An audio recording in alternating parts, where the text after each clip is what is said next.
안녕하십니까. 2월 19일 토요일 말씀 묵상 함께 시작하겠습니다. 주님께서 오늘도 함께 하시고 어제와 같은 본문을 사실은 다루게 되는데요. 어제 본문과 연결되기 때문에 메시지 자체는 같습니다. 같은 본문을 다루지만 정말 우리들에게 소중한 메시지라고 생각하고 다시 한번 확인할 때에 하늘을 여시사 그 크신 은혜로 우리들에게 가득 채워주시기를 기도합니다. 여호수아 13장 24절에서부터 33절까지 어제 본문에서 요단강 동편의 땅 전체 그리고 르우벤 지파가 차지한 땅에 대해서 다루었는데요. 이제 갓 지파, 므낫세 반 지파가 차지한 땅에 대한 이야기를 나누고 비슷한 메시지지만 다시 한번 확인하는 시간 가졌으면 합니다. 그럼 함께 말씀을 보겠습니다. 모세가 갓 지파 곧 갓 자손에게도 그들의 가족을 따라서 기업을 주었으니 그들의 지역은 야셀과 길르앗 모든 성읍과 암몬 자손의 땅 절반 곧 라빠 앞에 아로엘까지와 헤스본에서 라맛 미스베와 부도님까지와 마하나임에서 드빌 지역까지와 골짜기에 있는 벳하람과 벳니무라와 숲곳과 사본 곧 헤스본 왕 시온의 나라의 남은 땅 요단과 그 강가에서부터 요단 동쪽 긴네렛 바다의 끝까지라. 이는 갓 자손의 기업으로 그들의 가족대로 받은 성읍들과 주변 마을들이니라. 모세가 므낫세 반지파에게 기업을 주었으되 므낫세 자손의 반지파에게 그들의 가족대로 주었으니 그 지역은 마하나임에서부터 온 바산 곧 바산 왕 옥의 온 나라와 바산에 있는 야일의 모든 고을 60성읍과 길르앗 절반과 바산 왕 옥의 나라 성읍 아스다롯과 에드레이라. 이는 므낫세의 아들 마길의 자손에게 돌린 것이니 곧 마길 자손의 절반이 그들의 가족대로 받으니라. 요단 동쪽 여리고 맞은편 모압 평지에서 모세가 분배한 기업이 이러하여도 오직 레위 지파에게는 모세가 기업을 주지 아니하였으니 이는 그들에게 말씀하신 것과 같이 이스라엘의 하나님 여호와께서 그들의 기업이 되심이었더라.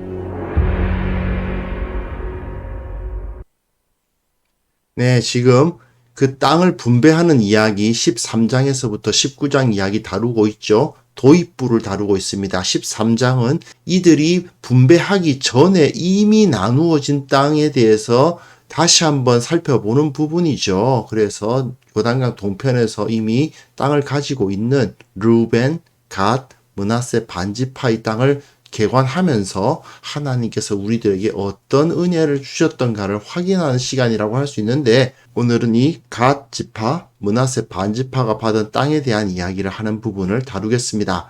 사실은 이 부분을 한꺼번에 다룰 수 있었으면 좋겠다 하는 아쉬움은 있어요. 메시지는 같거든요. 하지만 이걸 통해서 하나님께서 주신 은혜라는 것이 얼마나 큰 것인지를 확인하는 것은 참 소중한 일이니까 이틀에 걸쳐서 묵상해 보도록 하겠습니다. 자, 갓 지파에게 주어진 땅이에요. 갓 지파에게는 이런 땅을 주었다라고 되어 있는데 이 길르앗이라는 지역을 우리가 좀 기억을 할 필요는 있겠습니다. 왜냐하면 이 길르앗 지역이라는 것이 이 요단강 동편, 그러니까 이 요단강 동편 이쪽이죠. 그리고 이쪽이 다 요단강 동편인데 이 요단강 동편 지역을 전체를 다 지칭하는 용어로도 쓰이고 강들이 이렇게 많이 지나다니고 있는 이 지역을 길르앗이라고 말하기도 하거든요. 이 요단강 동편 지역에서 가장 대표적인 땅이 바로 길르앗입니다. 그리고 성경에서 길르앗이라는 지명이 사실은 상당히 자주 나옵니다. 그만큼 굉장히 좋은 땅입니다. 사람들이 다 흠모하는 땅, 우리도 저런 땅 가졌으면 좋겠다 싶은 그런 땅입니다. 그것을 이 갓 지파가 갖고 있었다 하는 것을 생각하시면 되겠어요. 뭐 길르앗 라못, 길르앗 야베스, 마하나임, 미스바, 숲곳 이렇게 야곱이 그 외삼촌 라반의 집에서 도망해가지고 그 귀가하는 과정 가운데 거쳤던 곳이 또한 이 길르앗 지역입니다. 그래서 이스라엘 사람들에게는 역사적으로도 워낙에 중요한 땅이고 그리고 무엇보다도 풍요로우니까 길르앗의 향료 굉장히 유명한 것이죠. 그런 것들을 통해서 하나님의 은혜를 기억하는 데 정말 많은 이미지를 주는 그런 곳이 바로 이 길르앗이었습니다. 이 지도 한번 보세요. 이것은 지금 남한 지역과 현대의 이스라엘을 서로 면적을 비교해 놓은 것입니다. 지금의 이스라엘하고 성경시대, 특히 이 여호수아 시대의 이스라엘의 면적은 정확하게 같지는 않죠.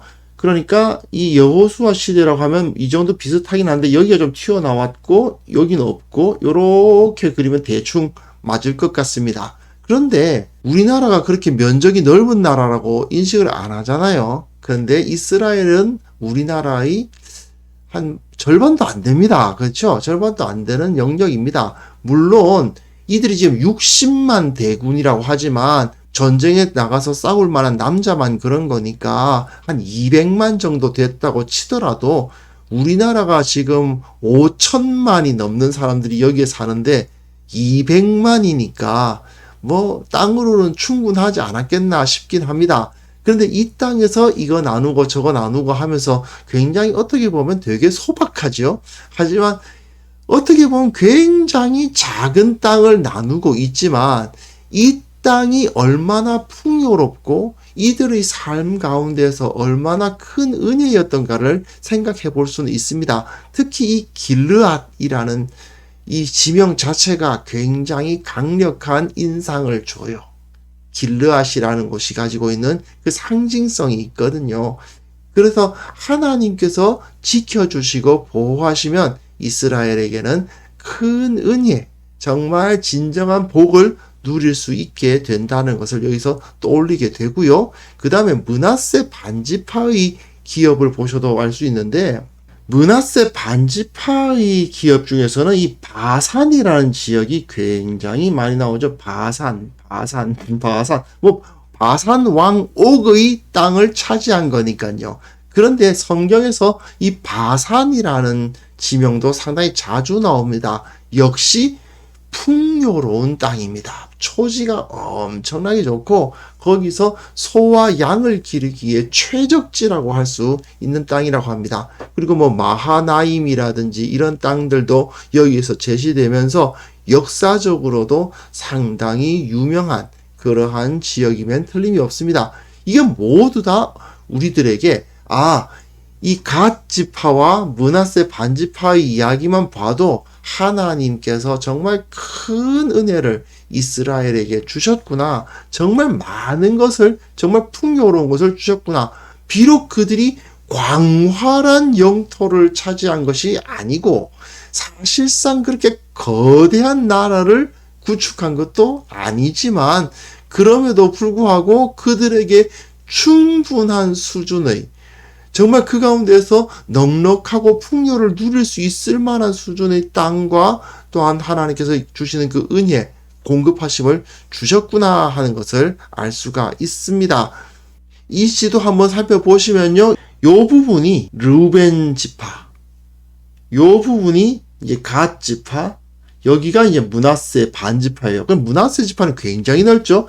므낫세 지파 반이 여기를 차지하고 또 절반은 서편의 여기를 차지했으니까 사실 므낫세는 굉장히 넓은 지역을 차지했지만 땅이란 게 넓기만 하다고 좋은 건 아니고 그 자체로 그 비옥도라든지 또 여러 가지 작물을 기를 수 있느냐 없느냐와 관계가 있기 때문에 또 므낫세 지파라는 그 지파 자체가 워낙에 크기도 하고 그러니까 그 사람 수대로 그 가족 수대로 이것을 나누어 준 것을 알 수가 있습니다.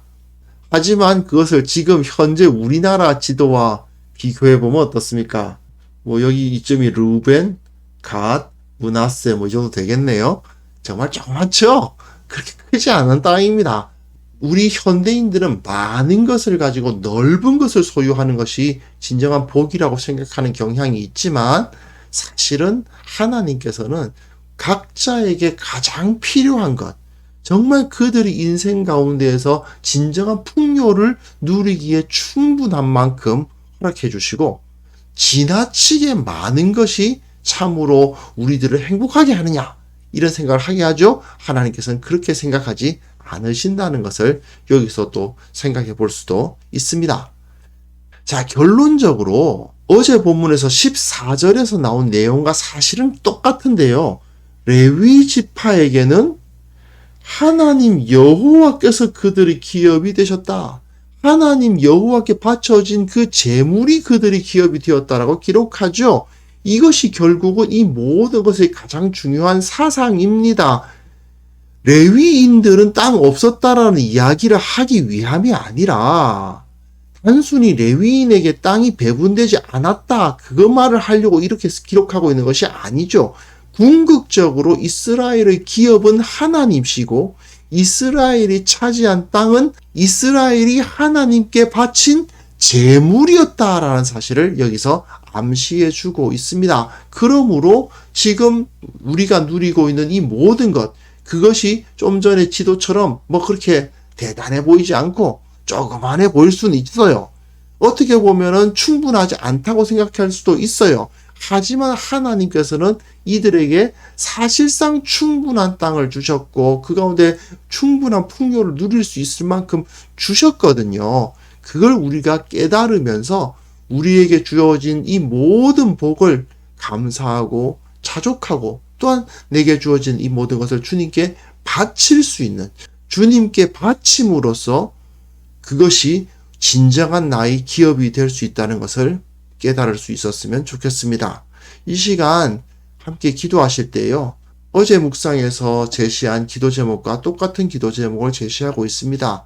하나님께서 우리에게 베풀어 주신 은혜를 기억하는 것은 사실상 아무리 강조해도 지나치지 않습니다. 특히 우리는 한국교회에 속해 있지 않습니까? 한국교회에 속한 우리들은 이 처참한 폐허였던 이 땅에 하나님께서 풍요를 허락하셨다는 사실을 기억하지 않을 수가 없거든요. 내가 가진 이 모든 것이 하나님의 것이고 우리에게 나타난 모든 변화가 다 하나님의 은혜였다는 것을 기억하면서 이 은혜로부터 멀어지지 않기 위해 우리 최선의 노력을 다하는 그런 자들이 될 수 있도록 함께 기도하는 시간 가졌으면 좋겠습니다. 기도하겠습니다.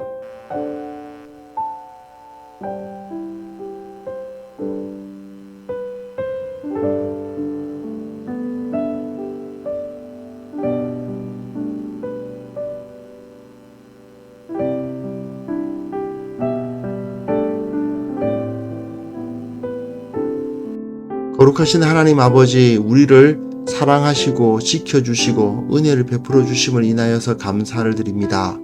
참으로 이 은혜 잊지 않도록 도와주시고 언제나 감사하고 찬송하며 항상 기뻐하고 쉬지 말고 기도하며 범사에 감사하는 삶을 영원히 주님 앞에 설 때까지 계속해서 살아갈 수 있도록 도와주시고 이 교회가 그러한 성도들로 가득하게 하여 주시옵소서. 아버지, 내일 주님 앞에 이러한 마음으로 온전한 예배를 드리기를 원합니다. 이 세상 가운데 하나님께서 살아계시고 지금도 다스리신다는 사실을 선포하며 비록 이 세상에 가득한 불평하고 비판하는 사람들이 있지만 그들 가운데 하나님의 역사하심을 선포함으로 말미암아 교회가 그 권위를 회복하는 시간이 될 수 있도록 우리의 예배 가운데 임하시고 복을 내려 주옵소서. 주님께서 주시는 그 은혜를 온전히 깨닫는 하루가 될 수 있도록 도와주시기를 간절히 원하오며 예수 그리스도 이름으로 기도합니다. 아멘.